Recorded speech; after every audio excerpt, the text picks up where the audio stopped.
mbali ambao mmekuwa mkitoa katika tovuti yetu ya Mimi na Tanzania na hata katika Facebook. Siku ya leo napenda niwakaribishe tena katika kipindi hiki ambapo kamera yetu iliweza kutembelea mkoa wa Ruvuma, ambapo kulikuwa kuna kisa kimoja tulikipata kutoka kwa baadhi ya vyombo vya habari. Tulisikia tu kwamba kulikuwa kuna mtu na mama yake wameamua kuwa wapenzi kwa zaidi ya miaka 10. Kwa kweli kwa nchi yetu Tanzania, kwa utamaduni wetu, hakuna ambaye atakubaliana nami kwamba swala hili limeshafanyika mahali pengine au linajulikana au ni kitu cha kawaida. Ni kitu ambacho sio cha kawaida. Mzazi ni mzazi na mtoto ni mtoto. Utamaduni huu Tanzania haupo, lakini tumesikia imetokea katika mkoa wetu, na swali linakuja, ni nini hasa kimefikia au kimeendea kuwafanya watu hawa, familia hii, mtu na mama yake, kubadilika kuwa wapenzi, na wanavijiji hawa wanasemaje? Katika mkoa huu wa Ruvuma, kamera yetu itembelea eneo hili la Namabengo, maarufu kwa jina la Binti Ndembo. Na Binti Ndembo huyu ni mganga wa jadi maarufu sana. Manake hata kumpata katika kamera yetu siku hiyo ilikuwa ngumu kuweza kupatikana. Watu walikuwa wengi wakimsubiri, ambaye inasemekana ndiye aliyegundua uhusiano huu kati ya mtu kijana na mama yake mzazi. Binti huyu alivyojua haya, alijuaje hatujui, lakini anasema alivyoyasikia, alivyoyajua, akayapeleka katika baraza la kijiji hapo eneo hilo la Binti Ndembo. Na wakazi hao walivyoambiwa, wakaamua sasa kuyaweka wazi. Basi nisikuchoshe, nisikupotezee muda wako. Hebu tuwasikilize wahusika wenyewe wanasemaje katika swala zima hili la uhusiano kati ya mama na mtoto. Mimi hapa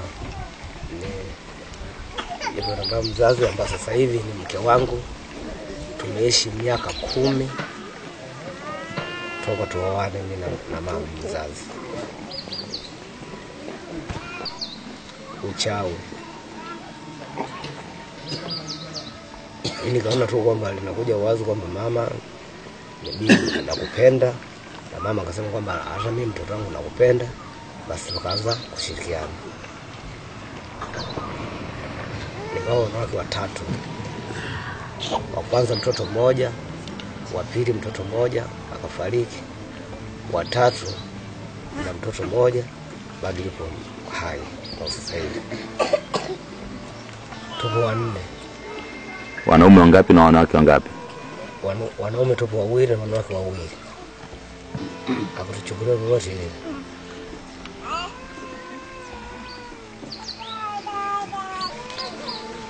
Ilikuwa kwamba Binti Ndembo, ikawa kwamba tumemwita sisi wenyewe huko nyumbani kiukoo kwamba kuja kuua tego. Alipokuja kuua tego kule nyumbani, basi inabidi wanaukoo tupige bao. Tulipopiga bao, tukaonekana kwamba sisi, mimi na mama, tunashirikiana katika mambo ya kishirikina. Basi baada ya kuwa litego, baadaye akachukua sisi, mimi na mama, kwamba na wachukua hao kwenda kunani kujisafi. Mimi kwa mama ni mtoto wa mwisho kuzaliwa kwa mama. Amefariki. Baba mzazi amefariki. Hatujapata watoto. Mmeishi tu hivyo hivyo? Ndio.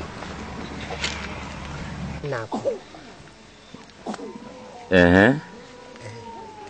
Kwa hiyo ni bwana yako? Bwana yangu. Toka lini? Toka miaka mingi sana. Miaka mingapi? Yana hele. Miaka mingi? Toka zaliwa. Kilichotokea wewe uone na mtoto wako ni nini?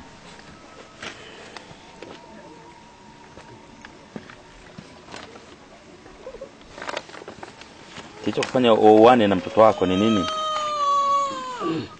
Tulipendana. Mlipendana?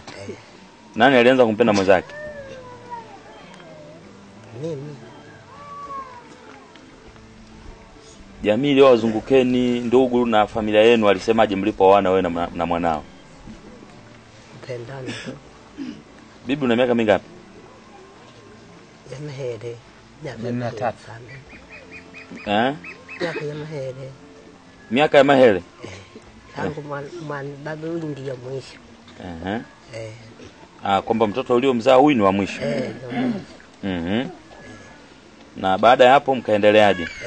Kujaga tu. Kuishi tu. Mkaishi kama mke na mume.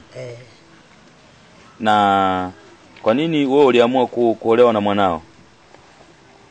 Napenda. Ulimpenda sana mtoto wako? Nilimpenda sana mtoto wangu. Ukaona ni vizuri uone naye.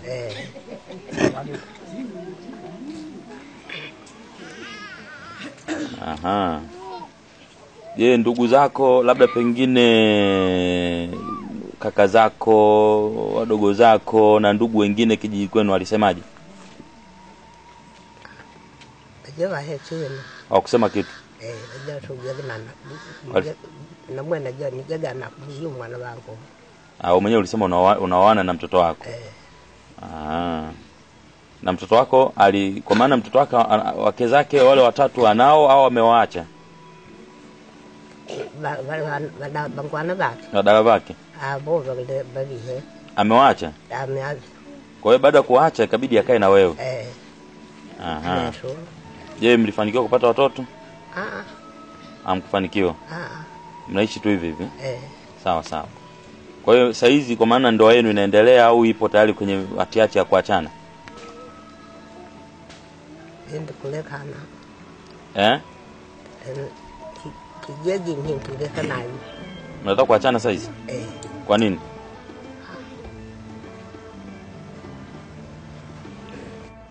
Penzi mtazamaji, wanasema ukistaajabu ya Musa utayaona ya Firauni. Hapa ni mkoani Ruvuma.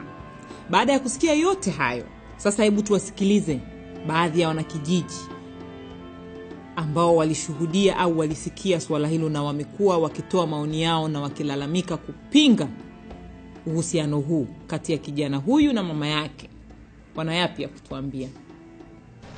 Joseph ni mtoto wa mwisho kwa huyu mama, lakini cha ajabu kimefanyika kwa kijijini kwetu. Na wengi wanasikitika yeye kutoka Joseph na kufanya mapenzi ya ndoa kabisa na yenye uthibitisho. Yaani uthibitisho huo ulitokea kuwa pale baada ya kuona huyu mama analalamika, ilikuwa kama muda wa saa 5 usiku. Watu wengi wakatoka pale kusikiliza ile bandi, kwa kweli mama na Joseph anafanya mapenzi ya ndoa mamake. Baada ya hapo kaenda kumtoa huyu Joseph. Na wanakijiji wa pale ilikuwa kama ni mwenyekiti wake ni Kristo Mngonyani, kabidi amchukue Joseph amweke ndani. Kwa hiyo unafanya hicho tendo. Lakini huyu mama kutoka na huruma yake akaenda kugarauka chini na kuomba radhi. Mwenyekiti, naomba umsamehe huyu kijana. Ukifanya hivyo utakavyotoka hapo mimi atanipiga. Wakasema basi kama wewe mama hii tatizo gani? Wewe mpaka ufanye mapenzi na huyu mama yako na Joseph mpaka ufanye na wewe mama ufanye mapenzi na mtoto wako. Wakaona ni kitu cha ajabu, baadaye wakasema hiyo mambo yameisha. Kumbe haya mambo yanaonekana wao sio kufanya kishirikina. Wewe ushirikina umesababisha mpaka yawe sasa ya kweli. Kwa vinginevyo tunawashukuru wale viongozi wa kule walijitahidi kufanya hili swala lakini walishindwa kiserikali. Vinginevyo namshukuru Binti Ndembo kwa uwezo wake. Amewezesha hili swala na anajua ataliwezesha kulitenganisha kindoa kimapenzi kati ya Joseph na mamake.